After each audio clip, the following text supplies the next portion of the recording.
अभी हमने एक बात कही कि बच्चे को थोड़ी तकलीफ भी हो तो माँ बाप परेशान हो जाते हैं। इस पे एक बात याद आई नामदेव जी, किसी भी माँ बाप को सबसे ज्यादा पीड़ा कब होती है? जब उनका बेटा बड़ा होकर ये पूछता है कि आखिर तुमने मेरे लिए किया क्या।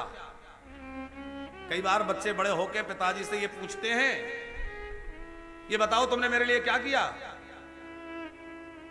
उस समय वो पिता उत्तर नहीं दे पाता, क्योंकि बेटा तुझे कैसे उत्तर दे दूं कि कितनी रातें तेरे लिए जाग के बिताई हैं। मैं कैसे बतला दूं कि कितनी बार तेरे लिए देवी देवताओं के यहां सर फोड़ा है, जाकर के मन्नतें मांगी है। कितने लोगों की मिन्नतें तेरे लिए की हैं, हमारा बच्चा स्वस्थ रहे, सुखी रहे, तेरे पढ़ाने के लिए, तेरी उन्नति के लिए हमने क्या कुछ नहीं किया। तुझे श्रेष्ठ बनाने के लिए, तुझे अच्छा बनाने के लिए हमने क्या कुछ नहीं किया। बड़ी पीड़ा होती है। कल ही एक बाबूजी आए थे और उन्होंने बड़े दुख भरी शब्दों में कहा कि बेटे ने कह दिया, कहीं बाहर गया है बेटा, उसने कह दिया 2 दिन 3 दिन बाद मैं घर आऊंगा, उसके पहले अपना सामान हटा लेना, नहीं तो पिटाई करके जबरदस्ती धक्के देके निकालना पड़ेगा। और पिताजी कहते हैं कि बच्चे को मैंने पढ़ा लिखा के काबिल बनाया, बड़ी कंपनी में नौकरी कर रहा है, खूब अच्छा खासा पैसा कमा रहा है, लेकिन बेटा कहता है मेरे घर को खाली कर दो, सामान अपना उठा के ले जाओ, जहां मर्जी चले जाओ, घर में दिखना मत। तुमने किया ही क्या मेरे लिए? अब उसको कौन हिसाब दे कि मैंने तेरे लिए क्या कुछ किया है, कितना किया है। इस प्रश्न का उत्तर कब मिलेगा उस पिता को, उस बालक को? उसका उत्तर कब मिलेगा?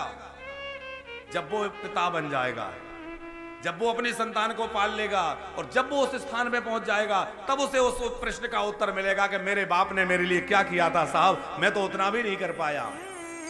उस समय संपत्ति नहीं थी पिता के पास, साधन उतने नहीं थे, पर मेरे पिता ने इतना कुछ किया, मैं तो उतना भी नहीं कर पा रहा, मैं तो कुछ भी नहीं कर पा रहा हूं। आज संपत्ति है, साधन है, सुविधा है, सब कुछ है, फिर भी मैं अपने पिता के लिए कुछ नहीं, अपने पुत्रों के लिए कुछ ज्यादा नहीं कर पा रहा हूं। मेरे पिताजी ने तो हम इतने भाइयों को बहनों को पढ़ा लिखा के इतना योग्य बना दिया, कितना कुछ किया। एक बालक,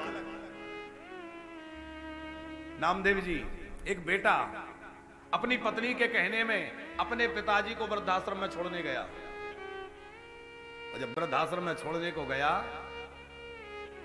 पिताजी का थैला, कुछ 1-2 जोड़ पुराने कपड़े और एक नया शॉल उसने बाजार से खरीद के और पिताजी को दिया कि आप ये रख लेना और यहां रहना।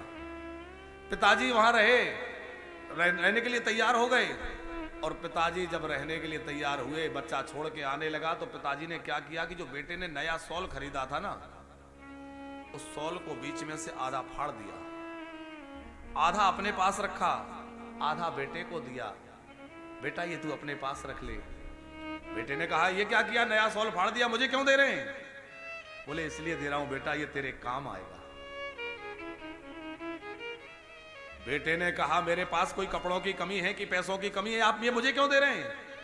पिता की आंखों से आंसू बरस रहे थे, और पिता ने कहा बेटा कमी तो मेरे पास भी कुछ नहीं थी, था तो मेरे पास भी बहुत कुछ था, तो मेरे पास भी बहुत कुछ, कमी मेरे पास भी नहीं थी, लेकिन आज तकदीर मेरी देखो कि मेरे हिस्से में ये एक शॉल आया है। अभी तो जमाना ठीक ठाक है कि तेरे अंदर इतनी तो संवेदना है कि तूने मुझे आखिरी समय में एक शॉल दे दिया, आगे समय बहुत खराब आने वाला है, तेरा बेटा तुझे एक शॉल भी नहीं देगा, इसलिए बेटा ये आधा टुकड़ा मैं तुझे दे रहा हूं कि कम से कम ये तेरे काम आ जाएगा, ये ले जा। उस पिता के हृदय की विशालता का आप क्या अनुमान लगाएंगे? जिन माँ बाप ने हमारे लिए जीवन सौंप दिया, उन माँ बाप की आप तपस्या, उनके त्याग, उनके समर्पण, उनके प्रेम, उनके बलिदान का आप क्या अनुमान लगाएंगे, जिन्होंने सब कुछ समर्पित कर दिया, क्या कुछ नहीं किया। मेरा बेटा योग्य बन जाए, मेरा बेटा लायक बन जाए, लेकिन लायक बनाते बनाते वो इतना बड़ा नालायक बन गया कि माँ बाप को गालियां देने लगा, धुतकारने लगा, निकालने लगा। इससे बड़ा दुर्भाग्य क्या होगा? हम आपसे निवेदन कर रहे थे कि भगवान सत्य प्रिय हैं, भगवान सत्य स्वरूप हैं, चार चीजें हैं भगवान की, नाम रूप लीला धाम।